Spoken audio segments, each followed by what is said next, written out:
What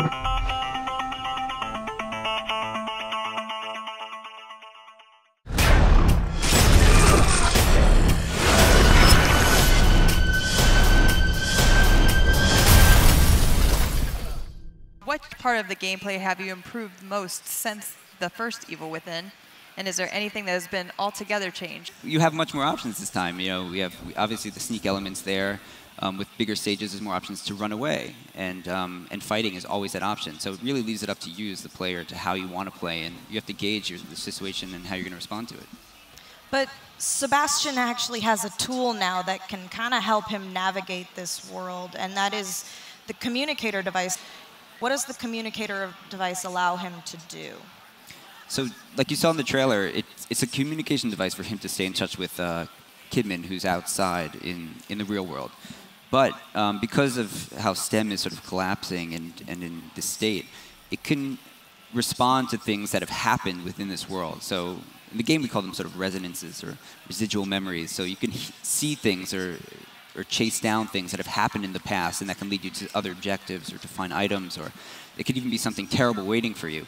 But it's up for you to sort of like take that extra step to follow these sort of leads that are coming through this communicator to explore.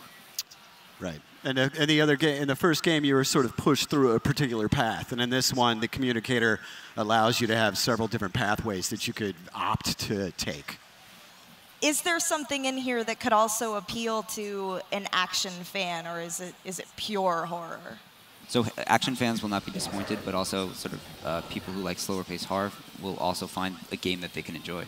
The gameplay is always about sort of overcoming that horror. We rarely put you in a situation where there's nothing that you can do about that. It's always about sort of tackling that with the supplies that you have. But this game definitely expands on the option of that free-form ability to do what you want to do in the situation. And it all depends on, again, how much you explore, how much ammunition you have, how you really think about a situation before you approach it. Will this rely almost entirely on gore, or will it be an emphasis on psychological horror and general creepiness? I think this time we really kind of pushed the psychological horror aspect much harder, I think, than the first game. Fans of gore and of the first game, there are scenes where you will not be disappointed, because it is a much more personal story for Sebastian, so there are a lot of things tied to him and the struggles that he's going through. And just the shape of the reality around you, it's much more tied to the sort of psychological feel that I feel this time. Is there still an upgrade system, and how does it work? And then, in addition to that, will we start off with only 5 seconds of sprinting?